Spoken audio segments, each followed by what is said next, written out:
Okay so शुरू करते हैं 2020 प्रीलिम्स डिस्कशन के साथ. This is the part one of it.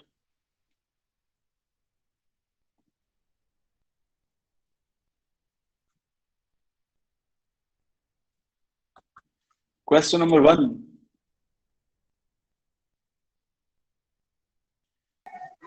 Sir आप स्क्रीन शेयर कर रहे हो? You guys can't see me? नहीं sir. No, sir. No, sir. No.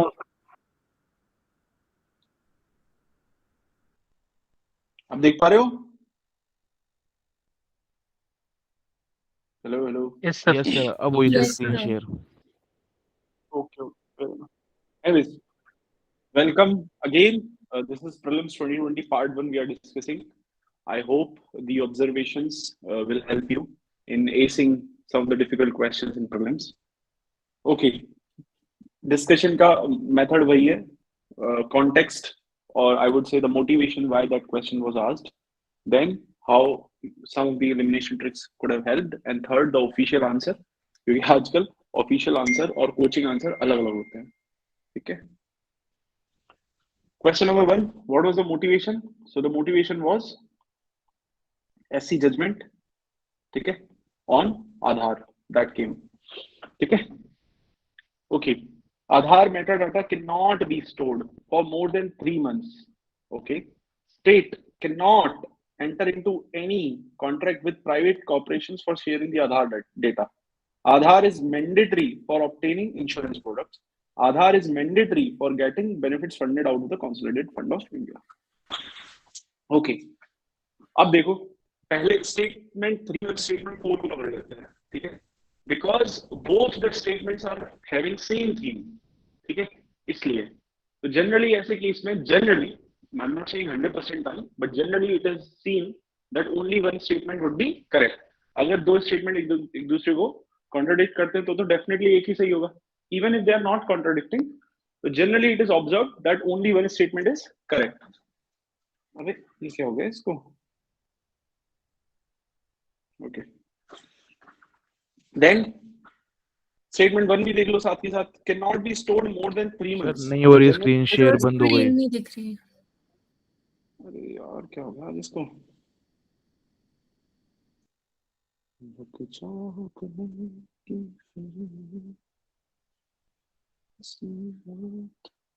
अब दिख रही है? अब तो दिख ही रही है. तो जनरली जो डेटा होता है वो गलत होता है. ठीक है. ये भी अपने को पता ही है. So statement 1 is wrong. ठीक है. तो 1 is eliminated.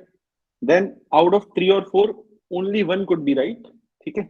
Also, the Supreme Court judgment was that only if the benefits are given to the public out of the Consolidated Fund of India, only in that case, Aadhaar is mandatory.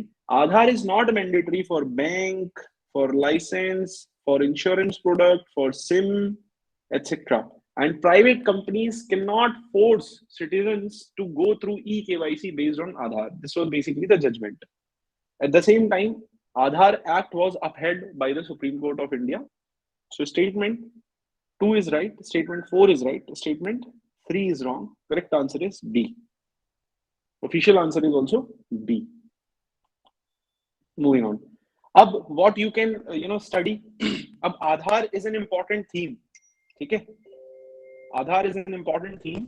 यहां पर चूंकि आधार 2-3 बार UPSC पूछ चुका है तो Aadhaar is an important theme.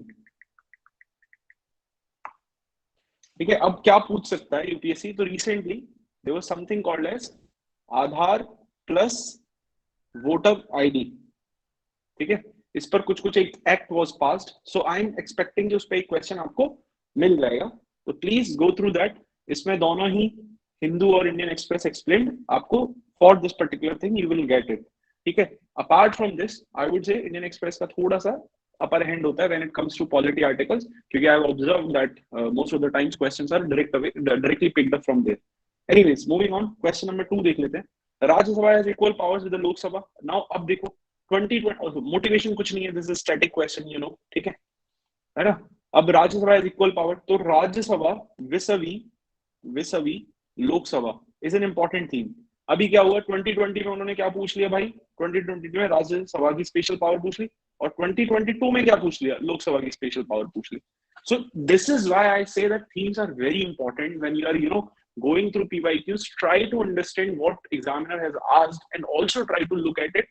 What you can probably prepare, क्या examiner और पूछ सकता है, what more examiner can ask because of this. तो आप वो देखो, ठीक है. Anyways, so moving on. ये तो आसान क्वेश्चन है. इक्वल पावर्स पूछ रखी है, स्पेशल पावर्स और पढ़ लेना तो ये क्वेश्चन पूरा हो जाएगा. Matter of creating all India service, this is special power. Amending the constitution, removal of the government, making cut motions. So answer is B. ठीक है. Rajya Sabha can also initiate the amendment and Rajya Sabha can also do the making cut motions is strictly to the Lok Sabha. Removal of the government, no confidence motion is strictly to the Lok Sabha. Moving on. MP-led scheme. Which of the following statement are correct? MP-led funds must be used to create durable assets like this and this. तो ये देखो, local area development scheme है, तो obviously इसमें कुछ गलत नहीं है. I mean, this is a given statement. A specified portion of each MP fund must benefit SC/ST population. Yes, 100%. आप देखते हो कि इंक्लूसिव डेवलपमेंट बनाने के लिए, वुमेन के लिए, SC/ST के लिए, वल्नरेबल सेक्शंस के लिए वी हैव स्पेशल फीचर्स. वो एमजी नरेगा में भी है that 33% should come from women, मतलब फीमेल जेंडर होनी चाहिए. So both 1 and 2 are correct. So 1 and 2 किस में आ रहे हैं, 1 and 2 ये सब, सॉरी मैं एक्साइट हो गया, सॉरी ये गलत हो गया. सो इधर ए कुड बी द आंसर, और यहाँ पे भी 1 2 है, यहाँ पे भी. अब पूरा मैच फंस रहा है 3 और 4 में. MP-led funds are sanctioned on yearly basis and unused funds cannot be carried forward to the next year. No, they can be carried forward. They can be carried forward. That is the whole one of the important characteristic of the scheme. So ये भी चला गया. Now what you have is 4. The district authority must inspect at least 10% of all works done under implementation of every year. अब देखो यहाँ पे मैं फंस गया, मैं बोला ए होगा या डी होगा. So how I actually attempted this question, I was like ये स्टेटमेंट अगर नहीं होता तो एग्जामिनर खुद से तो बना के नहीं ला रहा है इसको कि all of a sudden out of nowhere examiner out of the blue is thinking statement. तो ऐसा तो है नहीं, यानी ये स्टेटमेंट पक्का करेक्ट तो है. अब दूसरी चीज ये आती है कि ऑल वर्क्स को करेंगे तो ठीक है, लाइव मतलब किया जा सकता है डिस्ट्रिक्ट अथॉरिटी के द्वारा, ठीक है, क्योंकि इंप्लीमेंट तो वही करती है. फिर मेरा फंसा कि क्या 10% को करेंगे, but then 10% is a very little. ठीक है, मतलब और इसमें क्या बोला है, एटलीस्ट मतलब 10% तो करे, ज्यादा से ज्यादा 100% को भी कर सकती है. तो मैंने कहा यार ये out of the blue statement तो बना नहीं रहा यूपीएससी, यानी ऐसा कुछ स्टेटमेंट रहा होगा. और 10% बहुत बड़ा नंबर नहीं है, और यहाँ पे भी एटलीस्ट वर्ड यूज किया, तो I went with the D. ठीक है, तो correct answer is D only. What was the motivation of this question? This was current affair inspired because during COVID-19, government withdraw the MP-led scheme and many of the people were like, अरे यार हमारी तो जान ही ले लिया आपने, हम तो एक ही काम कर पाते थे, बाकी तो हम कुछ कर नहीं पाते हैं, सारा तो पैसा गवर्नमेंट के पास होता है, यहीं से हमको 2 4 5 करोड़ रुपए मिल रहे थे, and we were basically creating durable assets. So a lot of articles came in Express in the Hindu.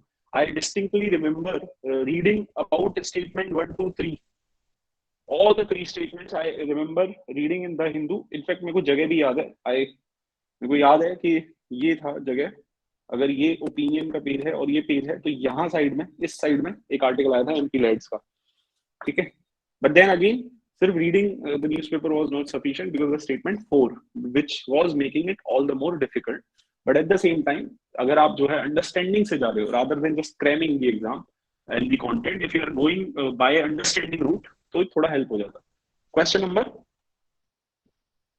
incorporates protection against untouchability, article 17, which comes under right to equality. ठीक है, so the correct answer is D. Separation of judiciary is basically DPSP. Can you tell me the article number? What is the article number of DPSP in which this particular thing is covered? Article 50, sir. 50. 50, sir. 50. Moving on. Question number 6. Sorry, not 51. Along with the budget, the minister also places document this. Why this question was asked? Because that year FRBM was in news. ठीक है, FRBM remains in news. जब वो आया था basically amendment लेके आए थे वो. I hope you guys know the answer. The constitutional government by definition is, so many a times I have discussed this theme in TTA also. Constitution basically gives you rights. Constitution gives the duties of the government and the rights of the people. ठीक है, this is not exclusive, और भी बहुत सारी चीजें constitution बताता है, but anyways constitutional government by definition is a limited government, क्योंकि उसकी कुछ ड्यूटीज बन जाती है वहां पे और इंसानों के कुछ राइट्स हो जाते हैं. Your voice is government breaking. By legislature, is it happening with everyone? Yes, sir. Yes, sir. Yes, sir. Okay, Yes, sir. then that is not cool. काफी देर से हो रहा था. Okay, give me 1 minute then. I'll rejoin the session.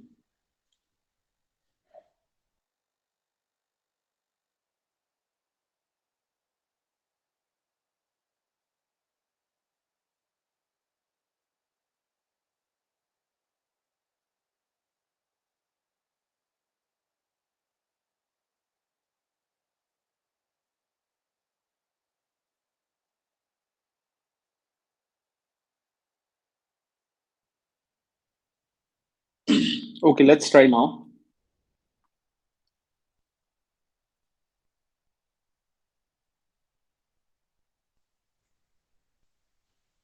Okay, question number 8. Other than fundamental rights, which of the following parts of the Constitution reflect the principles and provisions of UDHR? Preamble, DPSC, and fundamental duties. All of them represents the principles in this particular document. Moving on. Now again, this question again was very difficult question. ठीक है? अरे आवाज आ रही है ना? अभी ठीक. Yes, sir. Yes, sir. आ रही है. Legal service authorities provide free legal service to which of the following types of citizens? ठीक है, आपको आंसर नहीं पता होगा तो भी आप क्या डिड्यूस कर सकते हैं, और अगर नहीं कर सकते हैं तो सिंपली आप स्किप करें. Why this question was asked? Because NALSA के शायद कुछ पीरियड हुआ था, पूरा 50 या कुछ ऐसा कुछ हुआ था, because of that this question was asked. ठीक है, देख लेते हैं. Person with an, also NALSA already पूछी जा चुकी थी, legal service authority already UPSC PYQ में पूछ रखा था, तो और फर्दर डिटेल्ड क्वेश्चन पूछना ऑब्वियसली उनके लिए आवश्यक था. Person with an annual income of less than 1 lakh, transgender with an annual income of less than 2 lakh, member of other with an annual income of less then this, all senior citizen. तो अब आप देखो, all senior citizen तो गलत हो जाएगा, टाटा थोड़ी जाएंगे कि मेरे को नालसा में दे दो. बेसिकली नालसा का जो कॉन्सेप्ट है वो डीपीएसपी से आता है. ठीक है, कोई बता सकता है article number? 39A. 39A. 39A 42nd amendment के बाद आया था, free and legal aid to the poor. तो ऑल सीनियर सिटीजन तो पुअर नहीं होंगे, तो 4 तो चला गया. अब देखो इस केस में when you have eliminated statement number 4, तो क्या आपको ये अटेम्प्ट, अब 2 तो करेक्ट हो ही गया. ठीक है, दोनों में 2 है तो क्या आपको एक क्वेश्चन अटेम्प्ट करना चाहिए? करना चाहिए. हो सकता है गलत कर दोगे, ठीक है, पर still you should do it. देख लेते हैं. Person with an annual income of less than 1 lakh और member of OBC with an annual income of less than 3 lakh, which one would be more inclusive? Think about it. इनमें से ज्यादा inclusive कौन होगा, 1 और 3? 1. 1 ऑब्वियसली. ठीक है, that's how you do it. कोई भी गवर्नमेंट स्कीम जो रहेगी, it has to be more and more inclusive. Anyways, international agreement setup and subject: Alma Ata declaration, Hague convention, Talanoa dialogue, under 2 coalition. तो under 2 coalition देखो, ये वापस UPSC ने पूछ लिया 2022 में. ठीक है, टालनोआ डायलॉग यूपीएससी ने पिछली साल भी पूछा था 2018 में आई थिंक. ठीक है, सो दो सोच रहे हो आप पीवाईक्यूज को पढ़ना कितना इंपॉर्टेंट हो चुका है. हेग कन्वेंशन भी बहुत पहले पूछ रखा है क्योंकि काफी पुराना कन्वेंशन है. Anyways, obviously Talanoa dialogue is related to global climate change, so this is correctly matched. Under 2 coalition तो आपको पता है ये ऑब्वियसली 2 डिग्री सेल्सियस वाला जो चल रहा है आजकल, उससे रिलेटेड है, तो आप इसको एलिमिनेट कर सकते हो. तो 4 is gone. 4 is gone, 3 has to be correct. Answer is C. As simple as that. ठीक है, आई होप समझ में आ गया होगा. Moving on. Parliamentary system of government is one in which, a very basic question, parliamentary system, all political parties are represented in the government. No. क्या हमारे देश में बीजेपी कांग्रेस सब एक साथ आ जाती हैं? अगर यूपीए की गवर्नमेंट है तो सिर्फ कांग्रेस आती है, एनडीए की गवर्नमेंट है तो बीजेपी आती है. The government is responsible to the parliament and can be removed by it. Yes, 100%. That is the answer. That is the parliamentary government, right? अब देखो, पार्लियामेंट्री सिस्टम ऑफ गवर्नमेंट को पढ़ा आपने, क्वेश्चन पूछ लिया, इस पे और ज्यादा रिसर्च कर लिया कि भाई इंडिया वर्सेस ब्रिटिश, और यही 2021 में पूछ लिया, ठीक है। That is how UPSC is making papers. Which part of the Constitution of India declares the ideal of welfare state? A repeated question, DPSP.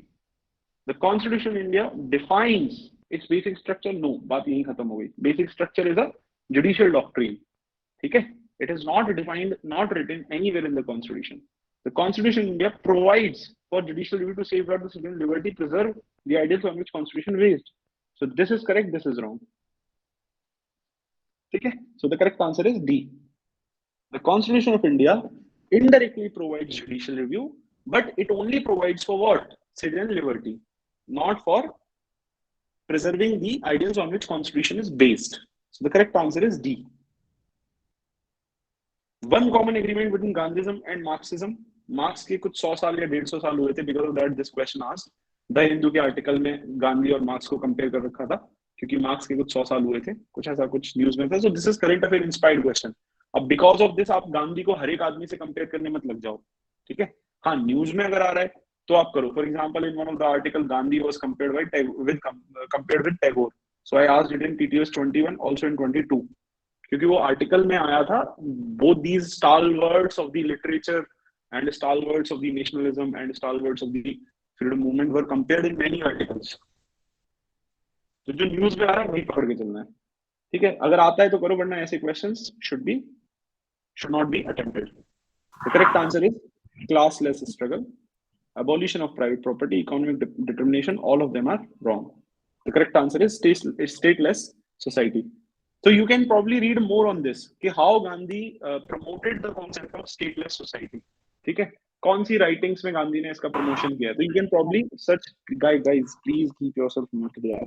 It is there in spectrum.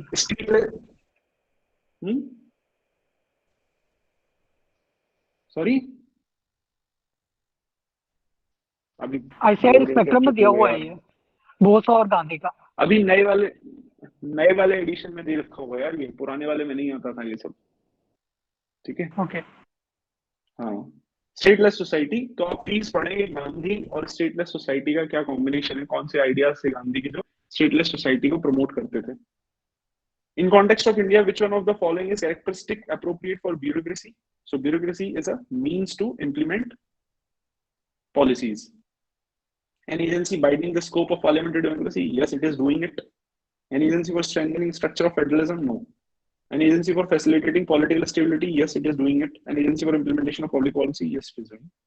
Characteristic तो India के लिए जो सबसे important है out of all of them, खैर ये भी कहीं ना कहीं ये करती है, you know, it strengthen the structure of federalism also, क्योंकि आईएएस जो है वो किसी और स्टेट से कहीं और स्टेट में जाके रहेगा और वो करेगा, बट इनडायरेक्टली, क्योंकि फेडरलिज्म में यूनिट्स काउंट होती हैं, हॉरिजॉन्टल एंड वर्टिकल, ये फेडरलिज्म होता है, ठीक है. But anyways, but the correct answer would be the public policy. The preamble to the constitution of India is a part of the constitution but has no legal effect.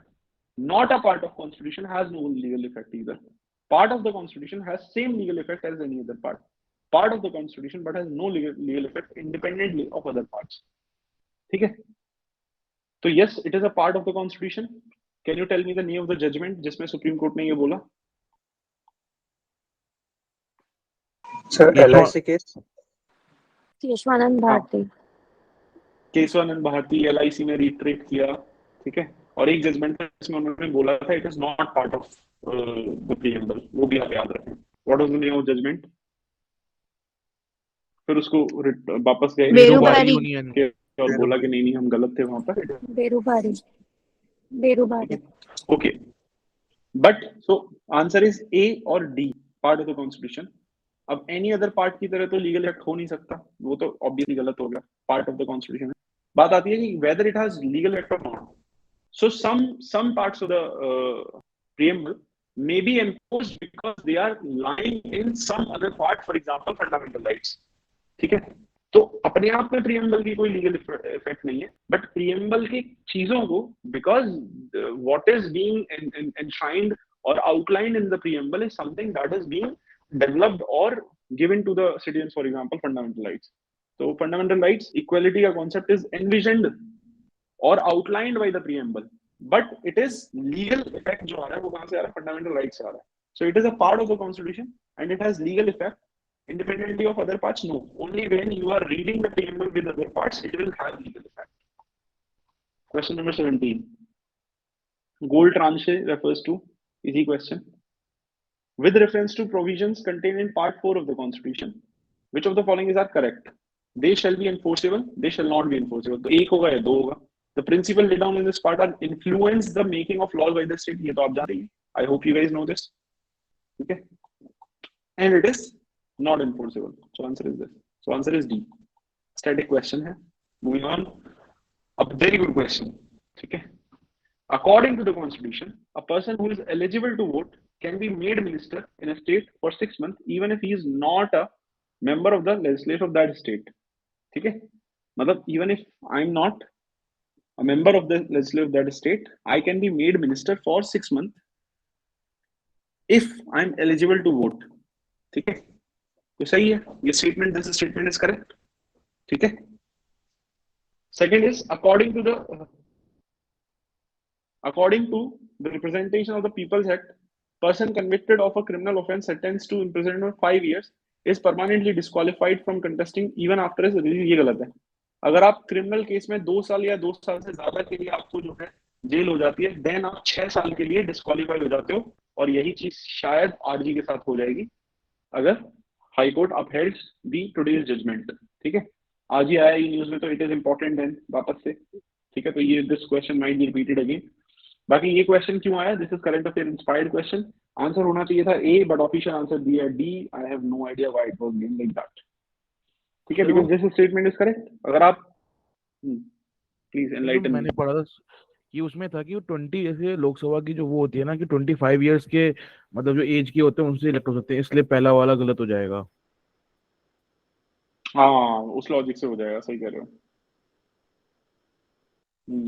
पर देखो कितनी hair splitting कर दी जाती है आजकल. ठीक है, ये भी सही है. चलो आंसर देन ऑब्वियसली आंसर तो उन्होंने यूपीएससी में डी ही दिया, हम सोच कर नहीं सकते. चलो अब यहाँ पे आपको क्या सीखना है? पहले तो करंट अफेयर इंस्पायर्ड क्वेश्चन था. व्हाई? बिकॉज जयललिता जो थी, उनकी जो वो थी दूसरी, I am forgetting the name of that lady, Sasikala I think, right? ठीक है, शशिकला जो थी उनको कुछ कुछ हुआ था, उसकी वजह से this statement became relevant. Anyways, तो आपको वापस से पढ़ना है लिली थॉमस का judgement, which is very important for mains also. Moving on. The President of India can summon a session at such place as, the Constitution provides for 3 sessions, not mandatory. तो 2 session के बारे में Constitution बात करता है कि 2 बार तो आके आप मिल लो कम से कम. So 2 is wrong. 2 is wrong. There is no minimum number of days that Parliament is required to meet in that year. So answer is correct. So answer हो गया 1 and 3. अब देखो, जैसे हम पिछले क्वेश्चन में हमने हेयर स्प्लिटिंग करी, अभी मैं यूपीएससी की तुमको एक वो दिखाता हूँ. अभी हमने क्या हेयर स्प्लिटिंग करी कि भाई 25 साल का बंदा होना चाहिए तब वो जो है मिनिस्टर होगा. ठीक है, उस वाली चीज के अकॉर्डिंग ये क्या हो गया हमारा? गलत हो गया. Answer should be D. तो यहाँ पर क्यों हम नहीं ले रहे? क्योंकि मिनिमम नंबर ऑफ डेज तो एक तरीके से हो जाएंगे कि भाई आपको कम से कम 6 महीने में 2 बार मिलना है. ठीक है, समझ में आ रहा है? ये दे रखा है ना, तो मिनिमम नंबर ऑफ डेज तो एक तरीके से बोल दे कि after every 6 month we have to meet. But यही है कि अब ठीक है, बट देन अब ये आजकल यूपीएससी में ऐसा हो रहा है. Although I still don't support this thing कि क्योंकि ये लक्ष्मीकांत में एज इट इज दे रखा है, वहां से कॉपी किया, तो ये स्टेटमेंट करेक्ट हो गया.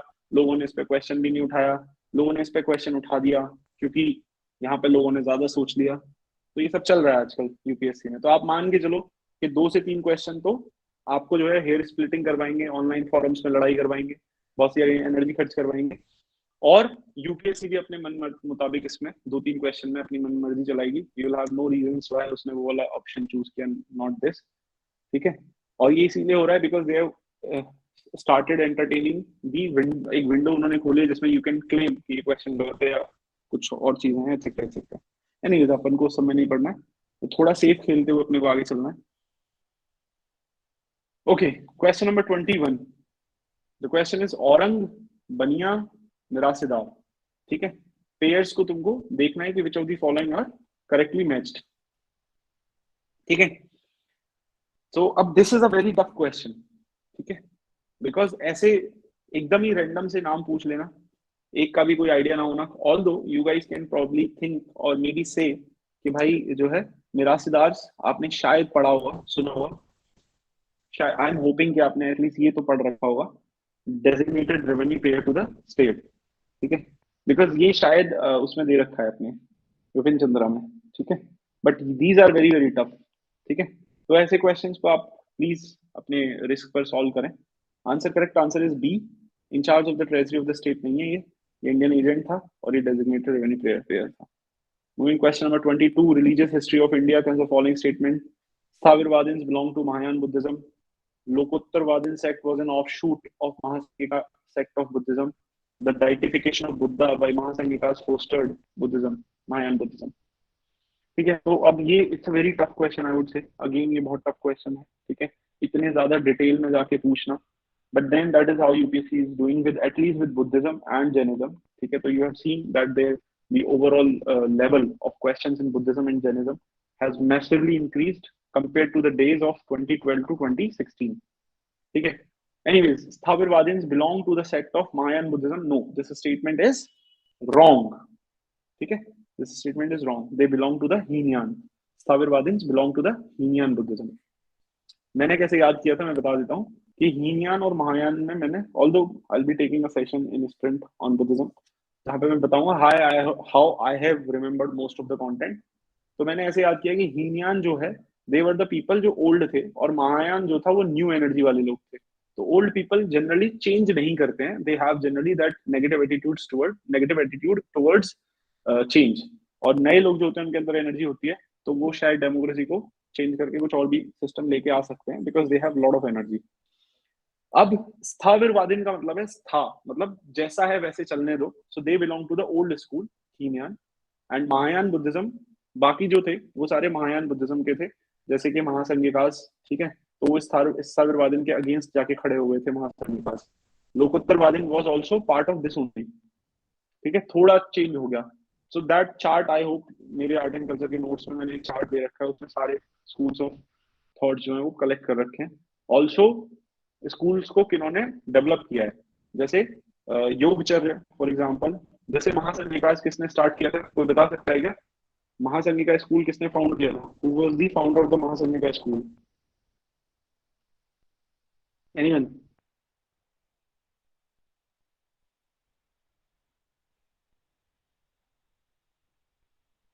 अरे कोई तो बता दो यार। सर वॉइस इश्यू बहुत आ रहा है सर। कौन आ रहे हैं? Voice issue. स्टूल वगैरह मेरे वॉइस इशू आ रहे क्या? एम आई मेरी वॉइस ब्रेक कर रही है गाइस अभी भी? Yes sir. सर कभी ठीक आ रही है, कभी बहुत फ्लक्चुएट कर रही है। अच्छा, आज एक्चुअली वही इंटरनेट ऊपर नीचे कर रहा है। Okay, so this is the last question we are discussing anyways. So okay, तो गाइस प्लीज एक और काम करना कि जो ये स्कूल्स है ना, इनके फाउंडर्स का नाम और याद कर लेना, वो दैट विल हेल्प यू। जैसे योगचर्य का आसान थे, आई थिंक महासंगिकास का तो शायद कोई नाम दिया नहीं था, बट फिर भी एक बार देख लेना। Deification of the Buddha was part of the Mahayana, so correct answer is 2 and 3, ठीक है, correct answer is 2 and 3। Okay, so I'll end this session here only because we are having internet issues and I'm so sorry. Mahasanghika पता नहीं कैसे आज इतना issue करा। Hello, Yes, yes, please. Mahasanghika के जो फाउंडर हाँ। थे महाकश्यपा थे। Hello, All right, thank you. हाँ, I can hear you. हाँ, मैं ये कह रहा था कि महासंघिका के जो फाउंडर थे वो महाकश्यपा थे। Yes, I heard you. Okay, thank you. Okay. I think voice काफी ज़्यादा break हो रहा है। Anyways, we have discussed 25 questions. Thank you for joining me in this session. We'll meet tomorrow also. And meanwhile, I'll fix my internet. Bye-bye. Take care.